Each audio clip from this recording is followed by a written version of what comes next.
అందరికీ నమస్కారం. ప్రస్తుతం అయితే ఒక ట్రెండింగ్ న్యూస్ ప్రతిరోజు మనం వింటూ ఉన్నాం.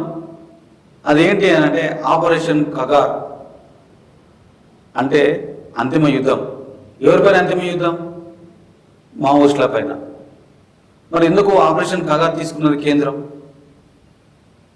ఒకవైపు మావోయిస్టులు శాంతి చర్చలు జరపాలని చెప్పేసి వాళ్ళు లేఖల మీద లేఖలు విడుదల చేసినటువంటి ఒక పరిస్థితి ఉన్నది.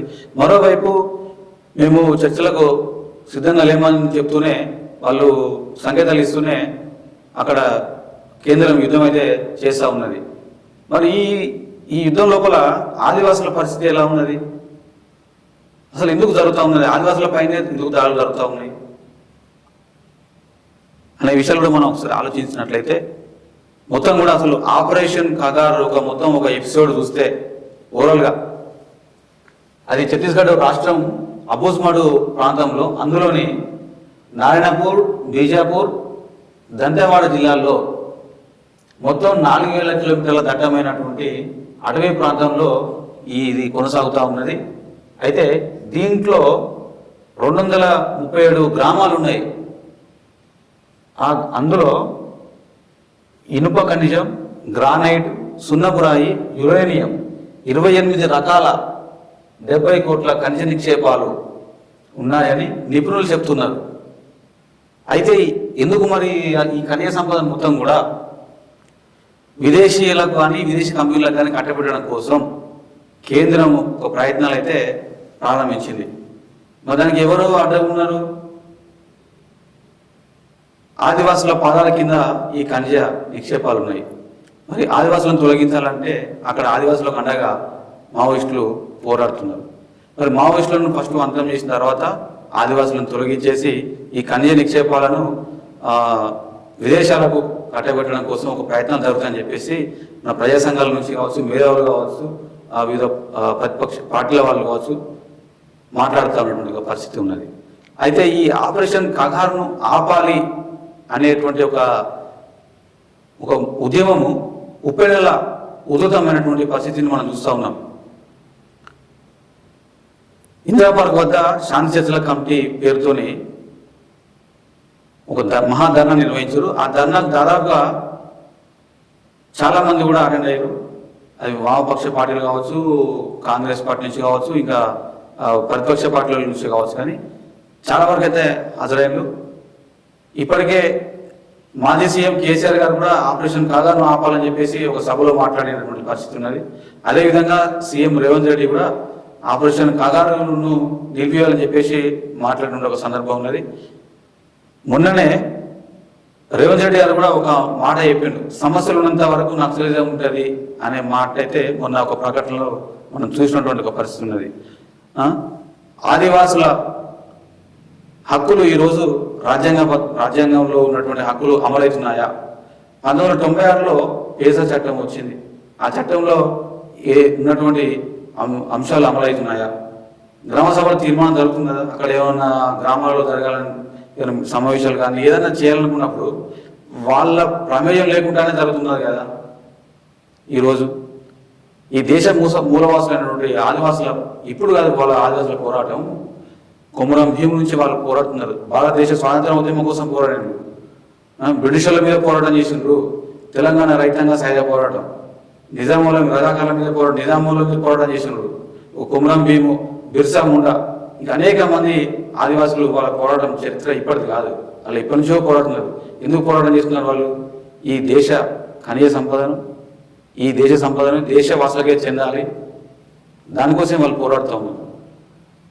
అయితే 75 సంవత్సరాలు మన దేశ సాంఘిక సంవత్సరం వచ్చి ఈరోజు మనం చూస్తే 80% మంది పేద ప్రజలు ఇంకా రేషన్ షాపుల వద్ద క్యూ లైన్లోనే ఉన్నటువంటి పరిస్థితి మనం చూస్తూ ఉన్నాం. అంటే ఈ దేశం అభివృద్ధి చెందినట్ట లేదా పేదరికంలోనే ఉన్నట్ట? ఏం కావాలి? మనిషికి కావాల్సింది కూడు, గూడు, గూడ, ఇవి ఉంటే సరిపోతుంది కదా. ఒకవైపు శాంతి చర్చలు జరపమని చెప్పేసి వాళ్ళు మాట్లాడుతూ ఉంటే, జరపమని చెప్పేసి యుద్ధం చేస్తుంటే, అక్కడ మధ్యలో ఆదివాసులు చనిపోతుంటే ఈ దేశ ప్రజలు మనము ఎట్లా మనం ఉండగలుగుతున్నాం? అసలు రాజ్యాంగంకి వ్యతిరేకంగా వాళ్ళు పనిచేస్తున్నారని చెప్పేసి మీరు మాట్లాడుతూ ఉన్నారు. ఒకవైపు సరే, రాజ్యాంగాన్ని వాళ్ళు ఉల్లంఘిస్తూ ఉన్నారని మీరు అంటూ ఉన్నారు. రాజ్యాంగం మీద ప్రమాణం చేసి మీరు వచ్చారు కదా, రాజ్యాంగం ప్రకారంగా మీరు చేయండి.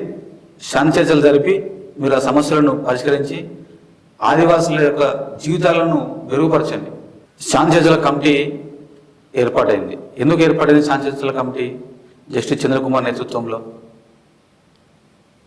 ఆదివాసుల హరణం ఆపాలి, ఇక్కడ శాంతి జరగాలి, యుద్ధాలు జరగద్దు, చర్చలు జరిపి సమస్యను పరిష్కరించుకోవాలని చెప్పేసి శాంతి చర్చల కమిటీ ఏర్పడ్డది. అదేవిధంగా ఒక ఇరు మావోయిస్టులు కూడా శాంతి చర్చలు జరపాలని చెప్పేసి వాళ్ళు లేఖలు విడుదల చేసిండ్రు. మరి ఎందుకు కేంద్ర ప్రభుత్వము దాన్ని ముందుకు తీసుకుపోవట్లేదు?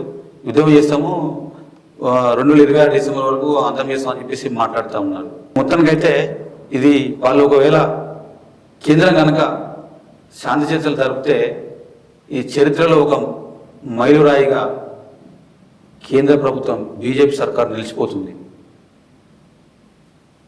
చర్చలు జరపకపోతే చరిత్రహీనులుగా బీజేపీ సర్కారే చరిత్రలో నిలబడుతుంది.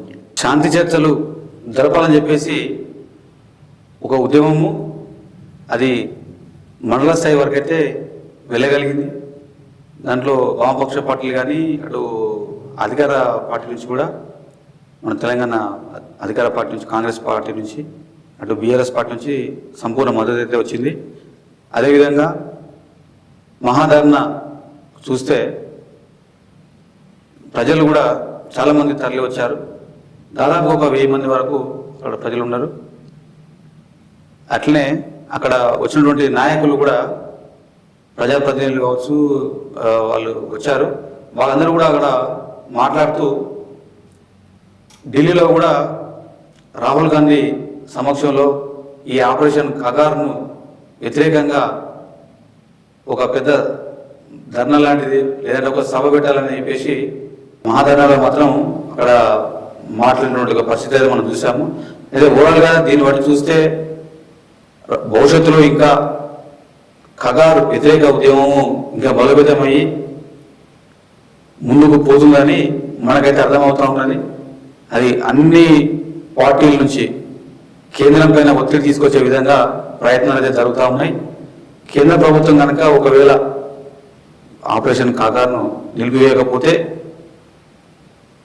ఆ ప్రభుత్వానికే నష్టం జరుగుతుందని చెప్పేసి కూడా మేధావులు, అటు ప్రజా సంఘాల వాళ్ళు వీళ్ళు చెప్తా ఉన్నారు.